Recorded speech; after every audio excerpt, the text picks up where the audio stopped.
सरकारने ज्या पद्धतीने मुख्यमंत्र्यांनी त्यांच्या सहकार्याचा राजीनामा मागण्याची हिंमत नाही, त्या मुख्यमंत्र्यांनी छत्रपती शिवाजी महाराजांचं नाव घेऊ नये आणि सुराज्यावर आणण्याच्या गोष्टी त्यांनी करू नयेत. ते आम्हाला न्याय पण देत नाहीत ना, आणि एकनाथ शिंदे पण ह्याच्यावर काहीच बोलले नाहीत. जर तुम्ही आम्हाला न्याय दिला नाही ना, तर ही वेळ तुमच्यावर देखील येईल, ही मी स्पष्ट ठणकावून एक मराठीची वागीण सांगते. कुठल्याही आरक्षणाच्या कुबड्या न वापरता आमचा समाज वरती आलेला आहे, आणि जर तुम्ही आमच्यासोबत असा अन्याय करणार असाल तर आम्ही गप्प बसणार नाही. पोलिसांना जर जमणार नसेल तर आम्हाला फ्री हँड द्या. मस्साजोग येथील सरपंच संतोष देशमुख यांच्या हत्येच्या निषेधार्थ पुण्यामध्ये आज जन आक्रोश मोर्चा काढण्यात आलेला आहे.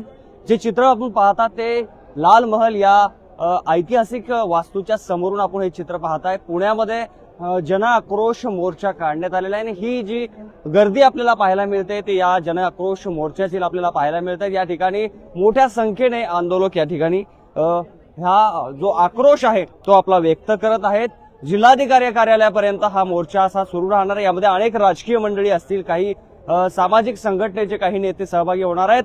मात्र या ठिकाणी सामान्य कार्यकर्ते, काही पदाधिकारी, विविध संघटनाचे एकत्र आलेले आहेत. त्यांचं काय म्हणणं आहे, त्यांच्या काय मागण्या आहेत, यावर आपण सर्व बोलणार आहे. तुर्तास आपण जर चित्र पाहिलं तर तरुण असतील, तरुणी असतील, वयोवृद्ध असतील, हे सगळी मंडळी या ठिकाणी न्याय मागण्यासाठी रस्त्यावर उतरलेले पाहायला मिळत आहेत. संतोष देशमुख यांना न्याय मिळावा अशी त्यांची सरकारकडे मागणी आहे.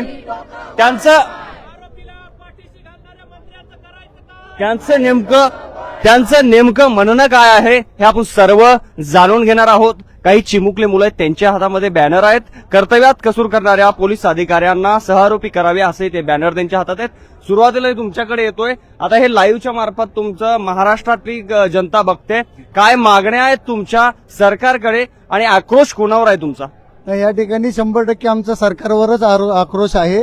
सरकारने ज्या पद्धतीने गुन्हेगारांना मुक्त सोडलेले, त्याच्यामध्ये आम्हाला संशय होतो की सरकार देखील यामध्ये आरोपी आहे. सरकारने ज्या पद्धतीने मुख्यमंत्र्यांनी त्यांच्या सहकार्याचा राजीनामा मागण्याची हिंमत नाही, त्या मुख्यमंत्र्यांनी छत्रपती शिवाजी महाराजांचं नाव घेऊ नये आणि सुराज्यावर आणण्याच्या गोष्टी त्यांनी करू नयेत.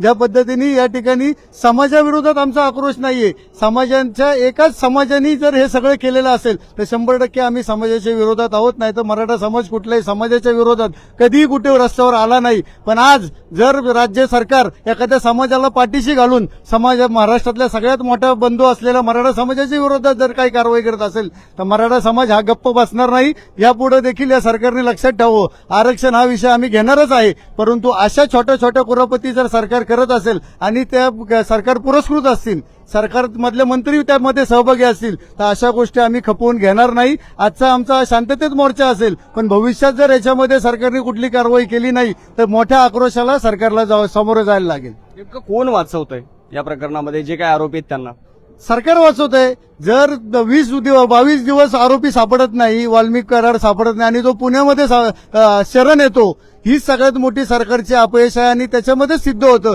की सरकार पुरस्कृत हा दहशतवाद आहे. नक्कीच काही महिला भगिनी आहेत. तुमचं म्हणणं काय आहे? तुम्ही बोलणार आहात. हा ताई, तुमचं काय म्हणणं आहे? काय या घटनेबद्दल तुमचं मत आहे? मला असं सांगायचंय की एकनाथ शिंदे आणि अजित पवार ह्यांना मला एक सांगायचंय, तुम्ही मुख्यमंत्री आहोत महाराष्ट्राचे, तर धनंजय मुंडे आहेत ना, ती वंजारी समाजाचे आहेत. आम्हाला जातीवाद करायचं नाही, पण वेळ आणून दिली त्यांनी जातीवाद करण्याची. तर त्यांनी त्या वाल्मिक कराडला पाठीशी घातलंय आणि त्यांना सहारा देण्यासाठी अजित पवारांचं पण त्याच्यात हात आहे असं म्हणायला काहीच हरकत नाही. कारण त्यांचा कसा हात आहे? कारण की ते आम्हाला न्याय पण देत नाहीत ना, आणि एकनाथ शिंदे पण ह्याच्यावर काहीच बोलले नाहीत. जर तुम्ही आम्हाला न्याय दिला नाही ना, तर ही वेळ तुमच्यावर देखील येईल, ही मी स्पष्ट ठणकावून एक मराठीची वागीण सांगते. तुम्ही कुठनं आलात? मी येरमाळा इथून आलेली आहे.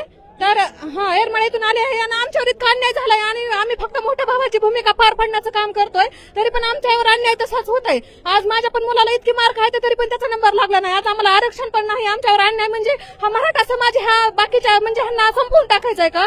बरं, एवढा मराठी समाज संपवण्याचा जर विचार केला असला तर आधी ही बाकीचं सगळं संपत मग मराठी समाज संपल, ही मला मुख्यमंत्र्याला ठमकावून सांगायचंय.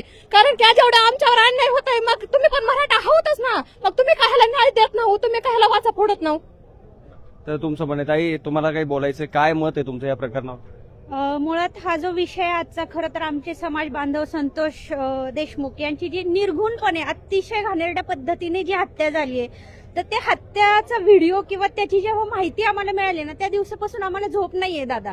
आम्ही कुठलेही जातीभेद वगैरे आम्ही मानत नाहीये, पण आता मानायला लावायला म्हणजे की वंजारी आणि हे आम्ही हे कधी मानत नाही. आपण सगळे एकसारखे आहोत. पण ज्या पद्धतीने त्यांची हत्या केली आणि बीड मधली जी परिस्थिती आहे ती कशा पद्धतीची आहे की एक माणूस पूर्ण बीडला कंट्रोल करतोय. आज तिथं गृह खात्याची काय परिस्थिती आहे, का गृह खात्याने ह्यापूर्वी पण निवडणुकीतले पण वेगवेगळे व्हिडिओज तिथले व्हायरल झाले, का म्हणून त्याकडे लक्ष दिले नाही. बरं, आमचा समाज बांधव जर इतक्या घाणेरड्या पद्धतीने मारला जाणार तर समाज म्हणून आम्हालाही लाज वाटते ना की आम्ही काहीच करू शकत नाही. आज सरकार म्हणून सुद्धा त्यांनी काय केलं, 15 दिवस फुल प्रूफ प्लॅनिंगनी वाल्मिकी कराड पुण्यात येऊन शरण केलाय. तो 15-20 दिवस हेच प्लॅनिंग करत होता की हा बघू काय होतंय, जर खूप जीवावर आलं तर मग आपण सरेंडर करू. सरेंडर तो असा सहजासहजी नाही झालेला. हा जो दबाव वाढलाय मीडियाने म्हणा, आपल्या लोकांनी म्हणा, ज्याने कोणी हा जो दबाव वाढवलाय ना, ह्या दबावानंतर तो फुल प्रूफ प्लॅन करून मग सरेंडर झाला. कुठनं आलात तुम्ही, कुठनं आलात? मी पुण्याचीच आहे. मी तर या ठिकाणी अनेक महिला आहेत, त्यांना बोलायचे. काही तरुणी आहेत, काही महिला आहेत, काही छोटे छोटे बालक पण आहेत. त्यांच्याही प्रतिक्रिया आपण घेऊयात. ताई, तुमचं काय म्हणणं आहे? जे का आमचं म्हणणं एकच आहे की जी काही ही दिरंगाई चालवली आहे हे लक्षात घ्या. फक्त दाखवलं जातंय की कायदा आणि प्रशासन व्यवस्था काम करते, पण खरं सांगायचं तर कायदा आणि प्रशासन व्यवस्था कामच करत नाहीये. मी तुम्हाला स्पष्टपणे सांगू इच्छिते, कारण ह्याच्यामध्ये राजकीय हस्तक्षेप पूर्णपणे आहे आणि पूर्णपणे दबाव आहे, नुसता हस्तक्षेप नाहीये. कोण इन्व्हॉल्व आहे याच्यामध्ये सगळं, तुम्हाला काय त्यांना माहिती? मला सांगा दादा, नावं घ्यायची काय गरज आहे? अहो, आज आमची जी तुम्ही म्हणताय ना, ही जी चिमुकली जनता उभं राहिली, त्यांच्या हातातलं बोर्ड घ्या, तुमच्या लक्षात येईल. स्पेसिफिक कुणाचं नाव घेण्याची किंवा काही म्हणजे त्यांना मोठेपणा कशासाठी द्यायचा मला सांगा, कारण हा सामान्य जनतेचा जनाक्रोश मोर्चा आहे. त्यामुळे त्यांचं नाव घेऊन त्यांना मोठेपणा देण्याचा प्रश्नच येत नाही इथे. ताई, तुमचं काय मत आहे? जय शिवराय. मी रत्नागिरीवरून आलेले आहे. आज 22 दिवस उलटून देखील पोलीस प्रशासनाने कारवाई करण्यास दिरंगाई केलेली आहे. हेच जर धन्या मुंडे आम्ही तुझ्या माणसासोबत केलं असतं तर तू गप बसला असता का रे? कुठल्याही आरक्षणाच्या कुबड्या न वापरता आमचा समाज वरती आलेला आहे आणि जर तुम्ही आमच्यासोबत असा अन्याय करणार असाल तर आम्ही गप्प बसणार नाही. पोलिसांना तर जमणार नसेल तर आम्हाला फ्री हँड द्या. आम्ही तुझ्या माणसासोबत नाही, तुझ्या स्वतःसोबत कसा तुला ठेचून मारतो ते लक्षात घे. तर या ठिकाणी फार आक्रमक भावना आंदोलनकर्त्याच्या आहेत. ते लाल महालापासून तर जिल्हाधिकारी कार्यालयापर्यंत जाणार आहे. सरकार आणि एकनाथ शिंदे असतील, देवेंद्र फडणवीस असतील, धनंजय मुंडे असतील, अजित पवार असतील, या सगळ्यांवर रोष या आंदोलनकर्त्याचा या ठिकाणी पाहायला मिळतोय. हा आता मोर्चा थोड्याच वेळामध्ये जिल्हाधिकारी कार्यालयाकडे जाणार आहे. तुर्तास ही या ठिकाणची चित्र आहेत. लाल महालामध्ये 9:30 वाजता हा मोर्चा सुरू होणार होता, मात्र 11 वाजलेले आणि आंदोलनकर्ते जे या ठिकाणी जमायला सुरुवात होत आहे. आता हा मोर्चा पुढे जाईल कलेक्टर कार्यालयापर्यंत. का कोण कोण या मोर्चामध्ये सहभागी होतं, कशा पद्धतीने हा मोर्चा पुढे जातो, या सगळे अपडेट आपल्यापर्यंत घेऊन येत जाणार आपण. तुम्ही पाहत राहा लेट्सअप मराठी. विष्णू सानप, लेट्सअप मराठी, पुणे.